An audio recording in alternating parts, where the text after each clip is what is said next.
I know how to read a room. 40 years of working construction sites will teach you that. Not just how to read blueprints, but how to read people. You learn real fast who's pulling their weight and who's just standing around waiting for someone else to finish the job. I thought I'd gotten pretty good at spotting that. Turns out I'd been blind to it in my own house for years. My name is Lyle. I'm 63 years old. I spent 4 decades swinging hammers, pouring foundations, building other people's homes. And I did it well enough that by the time I was 55, I owned the company, 37 employees, contracts across 4 counties in central Ohio. Nothing flashy, just solid work, solid pay, solid life. My wife's name is Donna. We met when I was 24 and she was 22 at a church picnic of all places. She was laughing at something her friend said and the sound of it just stopped me cold. I asked her out that same afternoon. We got married 11 months later. I loved that woman the way you love the first warm day after a long Ohio winter. Completely, without reservation. We had 1 daughter, Abby. Abby was everything to us. Smart girl, stubborn girl. Got her mother's laugh and my tendency to dig in when she'd made up her mind about something. She went to Ohio State, got a business degree, came home and worked at a marketing firm downtown. I was proud of her. I am still proud of her, even now, even after everything, which might be the hardest thing to admit out loud. When Abby was 28, she brought home a man named Troy. Troy was 32. He had the handshake of a man who practices handshakes in the mirror and the smile of someone who's been told his whole life that his smile is enough. He sold something, financial products, investment software. I never fully understood it, and I don't think he did either. What I understood was that he talked more than he listened, spent more than he earned, and treated Abby like a trophy he'd won and intended to keep polished on a shelf. I told Donna my concerns, quietly, once. She told me I was being protective in a way that wasn't helpful, that Abby was a grown woman, that Troy was charming and ambitious and I should give him a chance, so I did. I gave him a chance. I gave him several years of chances. I paid for the wedding because Troy's family couldn't contribute much. I helped them with the down payment on their first house because Troy's credit wasn't quite where it needed to be yet.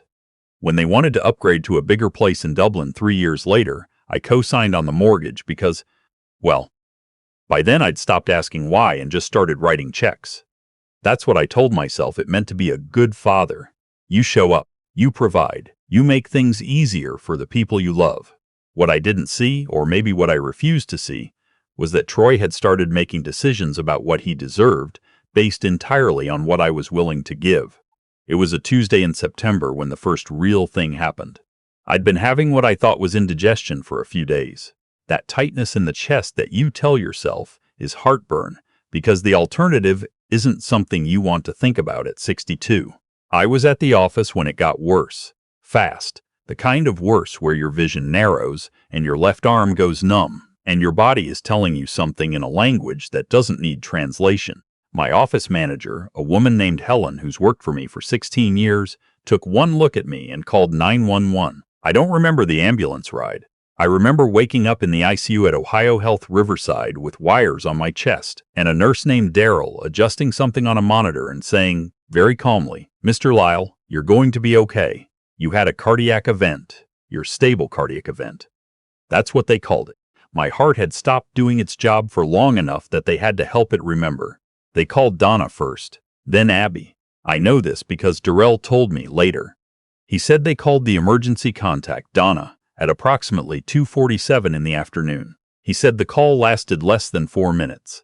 He said Donna had asked what hospital, asked if I was conscious, and then said she'd need to call back because they were in the middle of something. Troy's 35th birthday party was that Saturday. They'd rented out the back room of a steakhouse in Westerville. 60 guests, open bar. Troy had apparently been looking forward to it for months. The party was not that Saturday. The party was that Tuesday. They'd moved it to Tuesday to accommodate Troy's college friends who were in town for a conference. My wife did not come to the hospital on Tuesday because it was Troy's birthday party. I want you to sit with that for a moment. Because I had to, Daryl told me, and I could see that he was trying to be professional about it, trying to keep his face neutral, that a second call was made to my daughter at 4:15, when my condition was upgraded from critical to serious. He said she'd answered and he'd heard music in the background. He said she'd asked if I was out of danger. He said when told yes for now, But that family should come. She said she'd try to get there in the morning. He said a third call was made to Donna at 6:00, a welfare check, because that's protocol. He said Donna picked up on the second ring and said, and I am telling you these words exactly as Daryl repeated them to me, "Please don't call this number again tonight. It's too late to do anything and we have guests." I was 62 years old, alone in an ICU bed, and my wife had just told the hospital not to call her anymore. That was the moment. Not when I decided anything. I wasn't capable of deciding much of anything right then. But that was the moment something changed in me at a level so fundamental that I think even my damaged heart registered it. Something that had been load-bearing in my chest for 38 years quietly gave way. Donna came Thursday morning. Abby came Thursday afternoon, just ahead of Troy, who brought flowers that still had the grocery store sticker on the wrapping. They were warm. Apologetic in the vague way people are apologetic when they don't believe they've actually done anything wrong. Donna held my hand and said she'd been so worried. Troy said I gave them all a scare. Abby cried a little, and I believe that part was genuine. I said very little. I had a lot to think about. They discharged me the following Monday. Donna drove me home. She made soup. Everything looked normal from the outside. But I had spent 6 days in that hospital bed, thinking more clearly than I had in years. Because when you are lying there with your heart monitor beeping, and your chest feeling like someone parked a truck on it, you stop pretending. The noise goes away. The stories you've been telling yourself about how things are, they lose their power. I thought about the money. I don't mean that in a petty way. I mean I actually thought about it, maybe for the first time. The wedding, $34,000. The down payment on the first house, $40,000. The cosign on the Dublin house, which effectively meant I was responsible for a $380,000 mortgage if Troy ever stopped being able to pay it, which, based on everything I knew about Troy's actual financial stability, was not a remote possibility. The loan 3 years ago to cover what Donna vaguely called some credit card trouble, $18,000 never mentioned again. I had given my daughter and her husband the better part of $500,000 if you counted the exposure on the mortgage, and I had spent a week in the hospital without a single one of them in the room. I want to be clear about something. I don't believe my daughter doesn't love me. I believe she does, in whatever way she's capable of right now. What I came to understand, lying in that hospital bed, is that love without action is just a feeling a person has about themselves.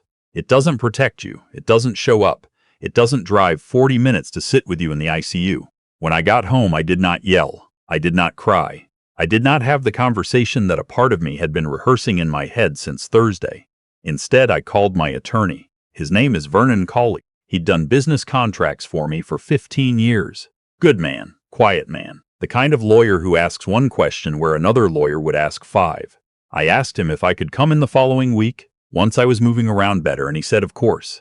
I also called my financial advisor, a woman named Joan. Actually, no, I need to stop myself.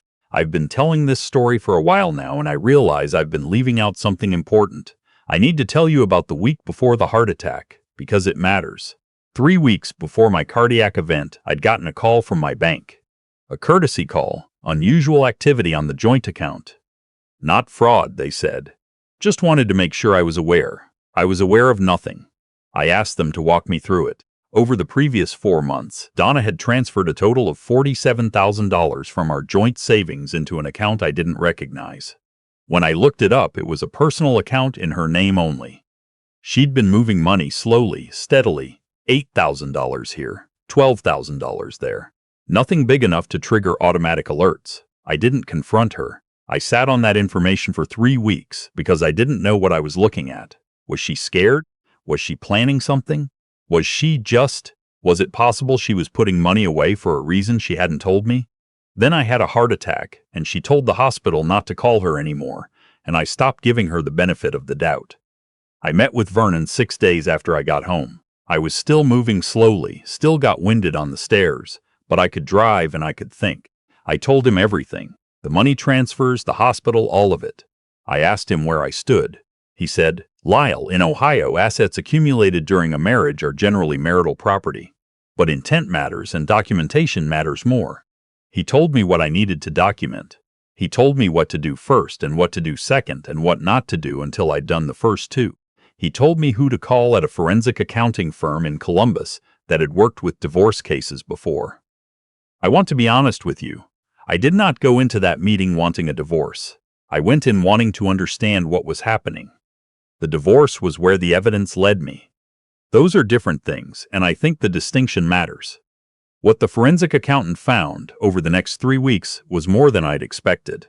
The $47,000 in Donna's private account was the obvious part. Less obvious was that Troy, my son-in-law, the man who sold investment software he couldn't explain, had been listed as a business consultant on several transactions run through a small LLC that Donna had opened 18 months ago.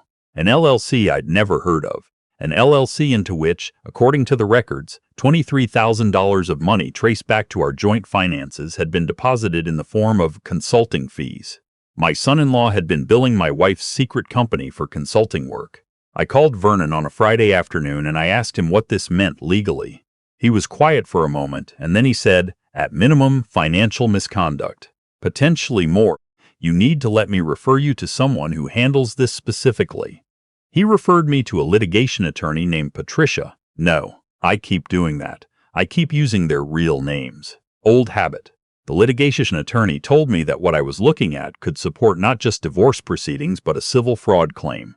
She also told me, calmly, the way people tell you things they want you to actually hear, that I should not move money, not change any accounts, not do anything that could look retaliatory before the process was initiated properly. So I waited, which is the hardest thing I have ever done in my life, and I have done hard things. I went home every night. I ate dinner with Donna. We talked about the weather, about whether the deck needed restaining, about a show she was watching that she thought I'd like. I was pleasant. I was present. I was watching everything with new eyes and feeling absolutely nothing in the way you feel nothing when you've already grieved something, and what's left is just the paperwork. Abby and Troy came over for dinner twice during this period. Troy talked about a new client he was courting. I asked polite questions. I passed the rolls. I thought about the $23,000 and kept my face completely still. The papers were filed on a Wednesday morning in November. Vernon had arranged for everything to happen on the same day. The divorce filing, the freeze on the LLC accounts, and a referral to the county prosecutor's office regarding potential fraud. I was not there for most of it. I was at a follow-up cardiology appointment on the other side of Columbus, which was genuinely necessary, and which, I admit, I did not mind as an alibi for my whereabouts. Donna was served at the house at 11:15 in the morning. I know what happened next, because our neighbor, a retired school teacher who has known me for 20 years, and who came to check on me twice when I was in the hospital, which I have not forgotten, called me at 11:42 to say that she'd seen Donna sitting on the front porch steps not moving. I did not go home that day. I had arranged to stay with my brother-in-law, my late sister's husband, a man who's been my closest friend for 30 years, in Gahanna. I'd told him everything quietly, 2 weeks before. He'd listened, he hadn't said much. At the end he'd said, "You know you can stay here as long as you need." That was enough. Abby called me at 12:09. I let it go to voicemail. She called again at 12:34, 1:15, 2:47, and 4:08. Troy called once, at 3:22, which I found interesting. He'd heard by then what the LLC investigation might mean for him personally. I listened to Abby's voicemails that evening. She was crying in most of them. She said she didn't understand. She said Mom was a mess. She said, why couldn't we just talk about this? She said she loved me and she needed me to pick up. I listened to all of them and I sat with them and I let myself feel the weight of them. Because I'm not a man who enjoys this. I want to be clear about that. None of this felt like victory. It felt like amputation. Necessary, maybe, but not clean. I called Abby back on Friday. She picked up on the first ring. I let her talk first, which I think surprised her. She said a lot. She said she was sorry they hadn't been there at the hospital the way they should have been. She said things had been complicated with Troy lately, that she hadn't wanted to say anything. She said she'd had no idea about the LLC. I told her I believed her about the LLC. I told her I was not certain about what she'd known and not known, but that I was choosing to believe she hadn't known. And that was a decision I was making consciously, not a fact I was certain of. I told her I loved her. I told her that was not in question. I told her that what was in question was whether the version her father she'd been treating as a permanent resource with no expiration date was who I was willing to keep being. She was quiet for a long time. Then she said, "Dad, I should have come to the hospital." I said, "Yeah, you should have." We stayed on the phone for another hour. I don't know what that conversation was the beginning of. I'm still finding out. The divorce proceedings took 7 months. Donna had an attorney, of course. The $47,000 in her private account became a significant point of contention. Her attorney argued it was marital savings she was setting aside for joint future use, which is the kind of argument that sounds reasonable until you explain that she'd opened the account in her name only and hadn't mentioned it in 3 years. The LLC was a separate matter. The prosecutor's office took 3 months to decide whether to pursue criminal charges. In the end, Troy was charged with 2 counts of fraudulent misrepresentation. He took a plea. No jail time, but restitution was ordered, $28,000 to be repaid over 5 years, which I have no particular confidence he will manage, but which is now a legal obligation rather than a favor I extended because I loved my daughter. The house was sold. We split the equity. Given the transfers she'd made, the forensic accounting offset her share by a negotiated amount. I won't give you exact numbers because my attorney still advises against it, but I will tell you that I came out of it in a position where I can keep the business, keep my retirement intact, and stop co-signing for things. I live in a smaller place now in Worthington, a condo which I would have told you 5 years ago I'd never want. Turns out I sleep better in it than I slept in the Dublin house for the last decade. It's quiet. I have a small patio. In the evenings I sit out there with a cup of coffee and I watch the light change, and I don't explain myself to anyone. My brother-in-law comes over on Sundays. We watch football and argue about things that don't matter. He has never once said, "I told you so," which is one of the kindest things one person can do for another. Abby and I talk on the phone about once a week. She and Troy are, in her words, working through things. I don't ask for details. I told her that whatever she decides, I will not be funding Troy's life anymore, and that this is not punishment, it is simply the end of an arrangement that only ever worked in one direction. She didn't argue with that. I think she'd known it for a while. Last month, she drove up to Worthington on a Saturday, and we went to breakfast at a place on High Street that does proper eggs Benedict and has coffee that doesn't taste like it was brewed in a gym bag. We talked for 3 hours. About her job, about my cardiologist, about a trip I'm thinking of taking somewhere out west, maybe Montana. I've always wanted to see it. She said she wanted to come visit wherever I ended up. I said we'd see. I know that sounds cold. It's not meant to be. It's meant to be honest, which is something I am learning, late in life, to choose over comfortable. I spent 38 years being the foundation everyone built on. I made myself load-bearing, and I was proud of it because that's what I understood a man to be. But foundations don't have to be invisible. They don't have to hold weight without being asked, without being thanked, without anyone checking to make sure they're still sound. I checked. Turns out I needed some work. I'm getting it done. On my schedule, by my contractor, with my money. And the next structure I build, whatever that looks like, whoever is in it, is going to be one where the weight gets shared.